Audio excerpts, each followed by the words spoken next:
My wife, Irene, is very fit. She likes working out and has a proper exercise regime, etc.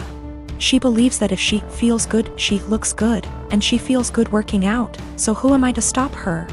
My brother, Will, spent the latter half of last year going through a messy divorce and now needs a place to stay. Though my brother and I aren't very close, I figured he would only stay with us for a couple weeks until he got back on his feet. Will is a typical gym rat. He's always on a very strict diet, always working out and bragging about his gains. I've worked out with him a few times and he's a little obnoxious. He's always mad at you if you don't work at his pace and is always trying to correct your form. He's a pretty fit and muscular guy, but I don't like to exercise with him.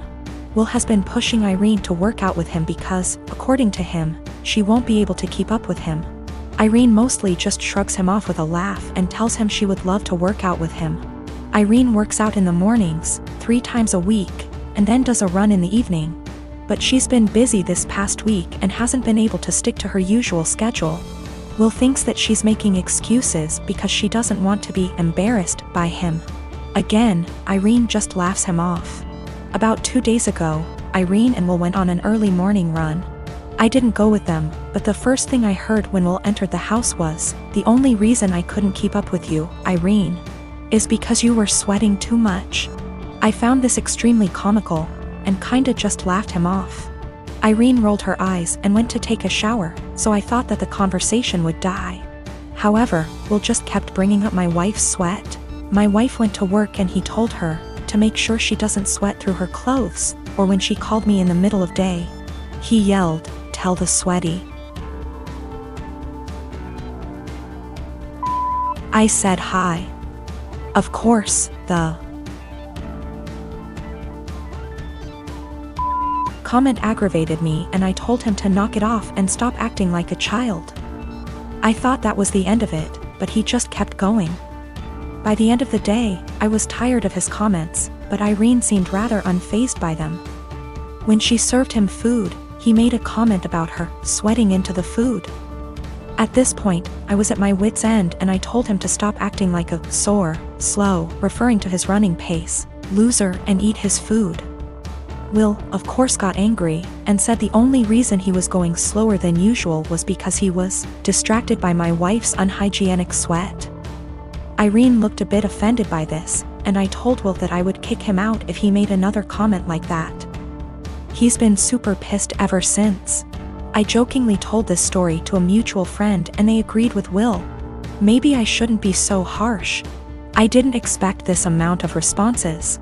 I've decided to kick him out. He will be staying at a nearby hotel now. My husband, Jonah, passed away unexpectedly a month ago from a stroke. I don't want to get specific about that part, it's the worst pain I've ever felt in my entire life. And I'm still not sure how I'm ever going to move on. We were married for 5 years, together for 7. The past 2 years we've been trying for a baby, but we're just getting to the point of considering IVF when he died. Jonah had a close friend in high school named Marjorie. Marjorie also ended up going to the same university as he did, and they spent a lot of time together during those college years. Jonah said that he liked Marjorie's company, but never felt anything beyond friendship with her, which I totally believe. Jonah dated other women during that period, but told me that several times Marjorie hinted that she wanted him to ask her out. She also joked about wanting him to be her plan B in case she didn't meet someone and get married by 30. By the time I'd started dating Jonah, he had moved a couple hours away from his hometown, and Marjorie. Despite this, Marjorie immediately began finding excuses to come to our town and hang out, which usually involved her encouraging us to go drinking, and then her passing out on the couch at Jonah's apartment. I didn't mind her for the most part, but she had a habit of saying things like, "You know you ruined our marriage pact," and pointing out all the things that she knew about him, like what he took in his coffee, his favorite bands, etc. Over the course of our relationship, and especially after we got married, Jonah definitely put some distance into his relationship with Marjorie. He confided in me that he felt he had outgrown her and that they really had little in common anymore. He stopped responding to her invitations to hang out as often, though he would occasionally call to catch up out of guilt. Especially when she would text him or leave messages saying she was so sad he was ignoring her, and the like. But now he's gone. I had him cremated, like he wanted. We haven't done the memorial service yet. It was too hard for me to even imagine the first couple of weeks. And I also wanted to give time for some out-of-state people to make travel plans. The memorial is this weekend. However, 2 weeks ago, I received an email from Marjorie sent to around 60 people, including Jonah's family, saying that she was holding a memorial service for Jonah in the town where they grew up, the day before his memorial here. I was completely blown away, seeing as she hadn't mentioned anything to me or even attempted to call. Along with the details, the email said that she was planning the memorial in light of the fact that no other service had yet been held in his memory, and he deserved to be laid to rest with honor. For the record, she was invited to the memorial, which I've been planning, and knew it was happening. I called her, of course, and told her that while I appreciated her willingness to help with Jonah's goodbye, I was already planning a service for him that would involve all of his family and friends. She immediately went on the defensive, and said that she had only started to plan a service when she realized I wasn't willing to do it in a timely manner. I told her that the timing wasn't her choice to make, but that if she wanted to have a memorial of some kind, to please just add on the invitation that his official memorial was going to be held this weekend. She said fine. I sent a message to all of Jonah's invited friends and family to make sure that they knew the real service, with both of our families, was going to be here, and then just washed my hands of the whole thing. This week I received a message on Facebook from Jonah's cousin, saying that Marjorie, who has apparently blocked me on Facebook, created an event for Jonah's official memorial service, her memorial, and invited everyone she possibly could. I've been getting blown up with emails asking which day the memorial is, and where. I'm honestly furious. I don't have the emotional energy to deal with this. I ended up putting a post up on my wall, reiterating the date of his service here, and asking people to please share it.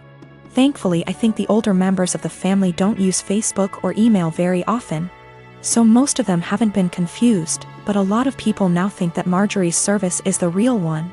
I called Marjorie again, asking her to add an addendum to her event saying that his actual memorial was going to be here.